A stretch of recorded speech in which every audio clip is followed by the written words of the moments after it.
Alright guys, how's it going? Welcome back. Well, us petrolheads always have a car that got away, don't we? We always have that one car that we regret selling. For me, well, I have plenty, but the most recent one that springs to mind is my 1995 Mercedes SL 320. As you well know, I love the SL in general, and the R129 in particular. And this one I bought from a viewer 3 or 4 years ago for just 3.5 grand. Then I gently restored it. I ploughed another 3.5 grand into it just to make it as nice as I possibly could. So I refurbished the wheels, replaced the grille, did a bit of paint work, did a bit of upholstery work, and just got it as nice as I possibly could. Then I got rid of it. And looking back now, I don't really know why. I suppose I wasn't really using it, and at the time, I probably needed the money, so it went. But it's something that I always regretted. Fast forward 2 or 3 years, the owner Paul got in touch and asked if I wanted to buy it back. And the answer was obviously yes. I don't know what it was exactly about this car, but I just really fell for it. I used it almost every day one summer as my daily car. I'm not bragging now, but at the time, I also owned an AMG GTS, which was kind of my dream car. But I used to walk past that AMG GT every single morning and instead get in the 129 SL. It doesn't really make much sense, does it? But that just shows how much I liked it. I just really bonded with it. Anyway, I agreed to buy it, but I've been away, so I couldn't go and collect it. Paul lived down in Surrey somewhere, so my dad and brother went to collect it instead. So I'm really excited to see it. Now bear in mind, I haven't seen this car for, I guess, 2.5, 3 years. So I'm eager to see what sort of condition it's in. I think it'll be better than when I sold it, which is unusual. The photographs Paul sent to me were when it was displayed at a Mercedes-Benz Club Day or something, and it looked really good. So I am quite excited. Also, I've come armed with my latest little gadget, the ESR MagSafe car charger, because the SL has absolutely no technology in it. So this, I'm hoping, will modernise it somewhat. Anyway, my plan with the SL is, well, in fact, I won't tell you yet. I'll tell you when we get there.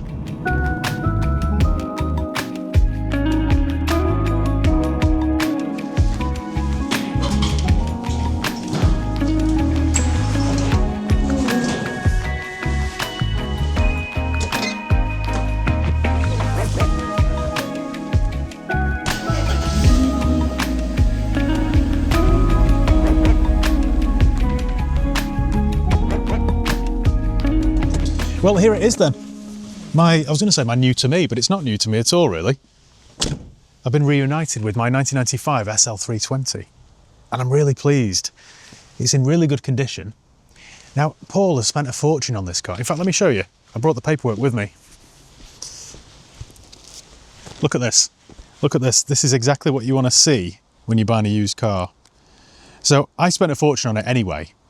But Paul has spent thousands and thousands of pounds extra. So, what have we got?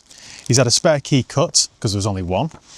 He's also had the full wiring loom replaced. Now this is a common issue on any sort of 90s Mercedes, particularly the 140 and the 129. The wiring loom that Mercedes used was biodegradable, so over time they can just get brittle and biodegrade. So Paul's replaced the whole lot, which wasn't a cheap job. That's been done. He's also... Now, I don't know why he's done this really, because I did this anyway. He's replaced the driver's seat trim cover with new leather. When I bought it, it was ripped, so I got my upholstery guy to come and replace it. And it looked, to be fair, it did look slightly off colour because it was brand new and the rest of the car was 28 years old. But he's replaced the seat bolster with some new leather, and it looks good. What else has he done? Track rod ends, sorted the air conditioning out. Now, it was working when I had it, but... Anyway, it must have stopped working. It's had a full service done, including spark plugs. That was done this year, actually. This is exactly what you want to see. Replaced a thermostat. Oh, this is quite a big job. Right, he's replaced the timing case cover. There must have been a leak of some... Oh, there we go. Investigate oil leak. So the whole timing case cover's been replaced. He's replaced the oil in the diff. He's really looked after this. 5 new tyres. New wheel bolts. We've even got, look, a print off of all the videos that featured it on the channel.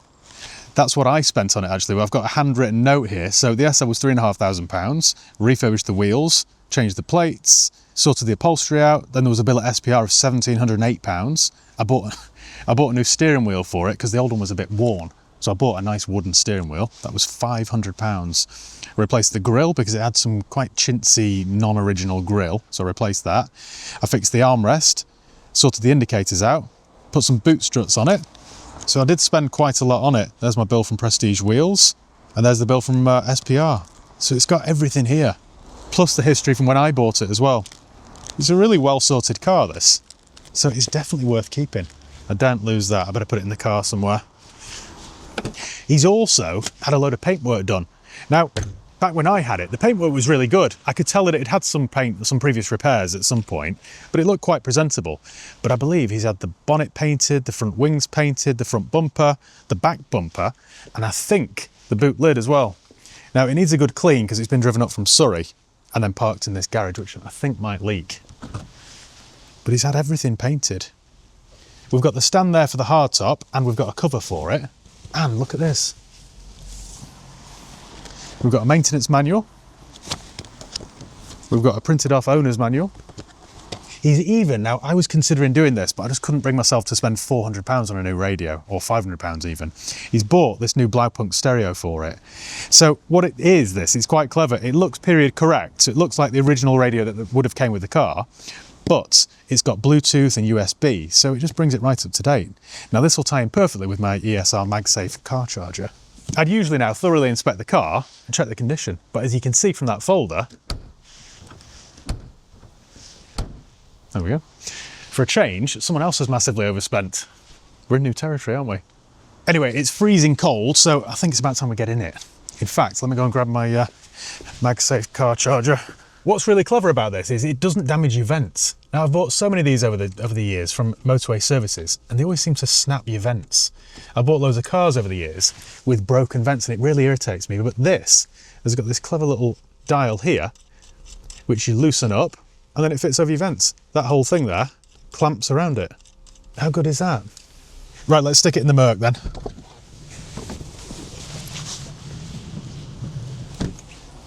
I'm honestly so excited to be reunited with this car, I can't tell you. So we'll pop that, I know it's here, isn't it? Like muscle memory, isn't it, when you get back in an old car? One that you've done many miles in. So we'll hook this up. It's a really clever design, that. Simply tighten it up like that. Can't feel my fingers because it's freezing cold. And there we go, nice and solid. By the way, these are available on Amazon, or click the link below in the video description. What's also good about this is the magnet's super strong, so even if you go over a pothole or down a bumpy road, your phone doesn't drop off. And on cheap ones I bought from petrol stations, they always fall. I've been told, and I don't fully understand this, but it's Qi 2.2 certified up to 25 watts, so you get true fast wireless charging. And it uses ESR's CryoBoost active cooling system, which means there's a tiny fan in there which keeps your phone cool so it won't overheat while it's charging. How clever is that? In my Range Rover, for example, it's got a wireless charging pad, but if I'm using the sat-nav or something, it just constantly overheats, which makes it completely useless. But this does not. It's really solid as well, so if you look, you can move it left, right, up, down, and that's all thanks to this OmniLock adjustable arm. But it is properly solid. In fact, it's moving my dash more than it is the actual bracket. Quite impressive. It also comes with a 58-watt dual-port adapter, so you can use it to charge something else at the same time. If you have, or you're planning to buy an older classic like this, you really need something like this. Otherwise, you're stuck to listening to Cat Stevens on tape and looking at an old fold-out A to Z. If you want to buy one of these for yourself, I'll leave the link below in the video description. Right, let's get this on the road, shall we? This is the first time driving this in 3 years. Right then, first time driving my old SL after several years. Now, bear in mind my dad picked this up from... Sorry, I can't speak. My lips have gone numb with the cold. Bear in mind my dad picked this up from Surrey. He had like a 3.5–4 hour drive back in it, and he said it was faultless. And it was the whole time I had it. It was so reliable.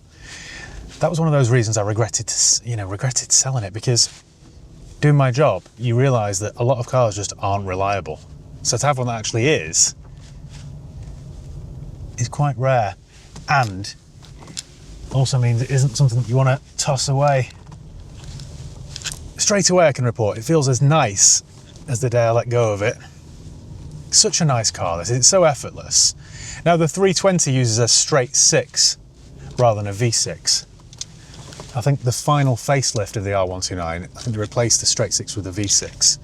But this is quite a reliable engine. I certainly never had any issues with it, and it wasn't bad on fuel either.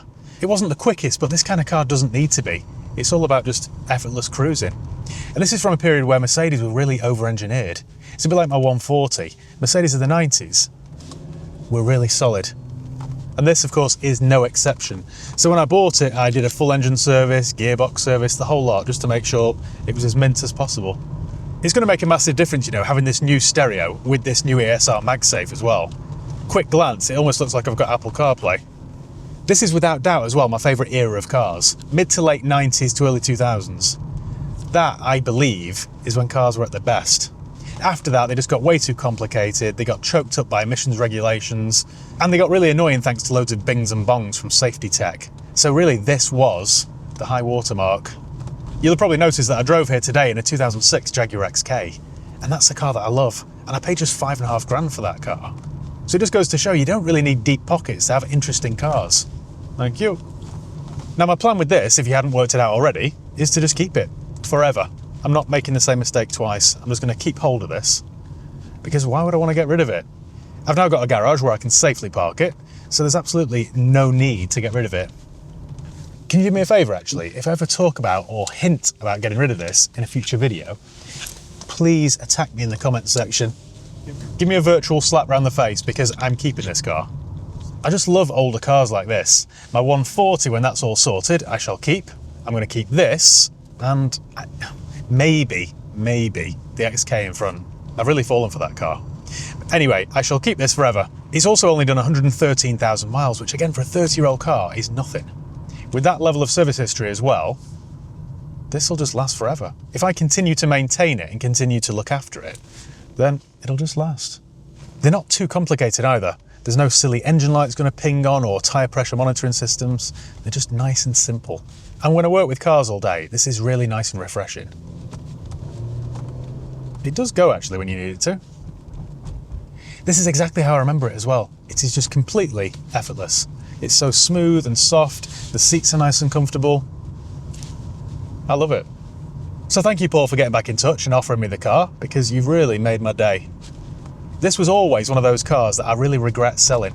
The other one, in case you're wondering, well, I've got several actually. One of them is my 2005 Bentley Continental GT that came up for sale recently, and maybe I should have bought it back, but I didn't really have the money. It was 25 grand or something, I just couldn't afford it. The other one was an old Jeep Wrangler that I had when I lived in Spain. I spent fortunes on that car. I had it resprayed, I had the leather reupholstered, and then I stupidly sold it quite cheaply, just out of desperation. I was leaving Spain and had to come to the UK, and I just didn't need it anymore, so I sold it. So that's the other one that got away. But yeah, at least I've got one of them back, so I'm a very happy boy. Have you ever been in a situation like this? You must have been. If you have, let me know in the comments below. Let me know what it was, and let me know whether you bought it back. I'd be quite eager to hear your experiences. Anyway, I think that is about it. So I'm going to head home now. How easy is that? Again, thanks to my ESR MagSafe car charger, we're all sorted. It's as good as having CarPlay, that. Very good. You know what I also like about this car, and I could be talking complete nonsense here, but it makes me feel really special. It makes me feel sophisticated. It's definitely a choice, this car, and I like that. I've always liked old SLs. I did a video recently with a 1960s Pagoda, which is my dream car, by the way, but I've just always loved SLs. I've got an R230 SL55, which is the car that replaced this, and I've had that for about 5 years, and I'm never selling that. I'll never sell that car. I just always like them. SLs and Range Rovers are just my cars. And the S-Class, actually, and the XJ, and the XK, and the Z8 BMW. It's quite a lot, actually. What can I say? I'm just a car nerd through and through, aren't I? A car geek. And that's about it, guys and girls. So thank you once again for watching. If you've got any ideas on the kind of content you'd like to see me make with this car, then let me know below in the comments. I might, next year, take it down to Spain. Give it a good run out through the south of France, the Alps, and then over the Pyrenees into España. I might do that, because this would be a perfect car for that, wouldn't it? I was also, let me know what you think about this, by the way, but I was thinking of changing the wheels. I've been offered a set of monoblocks like I put on the 140 S-Class, and I don't know whether to put them on this or not. I just don't want to ruin the ride completely. They need refurbing and they're going to need tyres, so it's going to cost me in excess of £1,000, but I think it would look quite cool. There's nothing wrong with these, they look alright, but monoblocks I think would really set it off, so I might do that. So let me know in the comments below if you think that's a good idea or not. But for now, that is about it. So thank you once again for watching. Make sure you give the video a thumbs up if you enjoyed it. Make sure you subscribe if you haven't done already. You can follow me on Facebook, Instagram, Twitter, and TikTok. I'll leave the links below. I'll also leave the link to my ESR MagSafe car charger there in case you want to buy one. And I would wholeheartedly recommend it. So yeah, cheers guys. See you next time. Adios.